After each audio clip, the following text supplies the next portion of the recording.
வணக்கம் நண்பர்களே. Welcome to Balan creator. இன்னைக்கு நாம ரொம்ப அழகான அதே சமயம் வரையறதுக்கு ரொம்பவே சுலபமான ஒரு பாஸ்கெட் வியூ பேட்டர்ன் தான் பார்க்க போறோம்.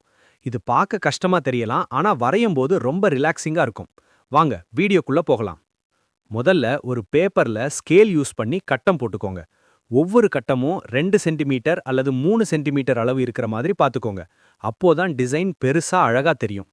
பென்சில் வச்சு லேசா கோடு போடுங்க, அப்புறம் அதை அழிச்சுக்கலாம். இப்போ நம்ம டிசைனை ஸ்டார்ட் பண்ணலாம்.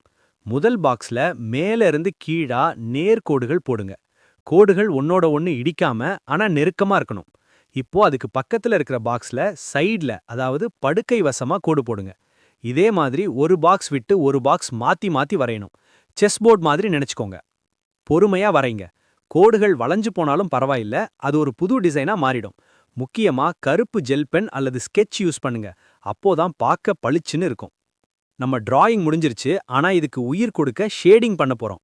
ஒரு பென்சில் எடுத்துக்கோங்க. ஒவ்வொரு கட்டத்தோட ஓரத்துலயும் லேசா ஷேட் பண்ணுங்க. இப்படி பண்றதுனால அந்த கோடுகள் ஒண்ணுக்குள்ள ஒண்ணு பின்னிக்கிட்டு போற மாதிரி, அதாவது உண்மையான கூடை பின்னல் மாதிரி 3D எஃபெக்ட் கிடைக்கும். இத மிஸ் பண்ணாம பண்ணுங்க. இப்ப பாத்தீங்களா, சாதாரண கோடுகள் எப்படி சூப்பரான 3D ஆர்ட்டா மாறிடுச்சுன்னு. நீங்களும் இதை வீட்ல ட்ரை பண்ணி பாருங்க. இந்த வீடியோ உங்களுக்கு பிடிச்சிருந்தா லைக் பண்ணுங்க, உங்க ஃப்ரெண்ட்ஸுக்கு ஷேர் பண்ணுங்க. மறக்காம நம்ம சேனலை சப்ஸ்கிரைப் பண்ணிக்கோங்க. அடுத்த வீடியோல பார்க்கலாம். நன்றி.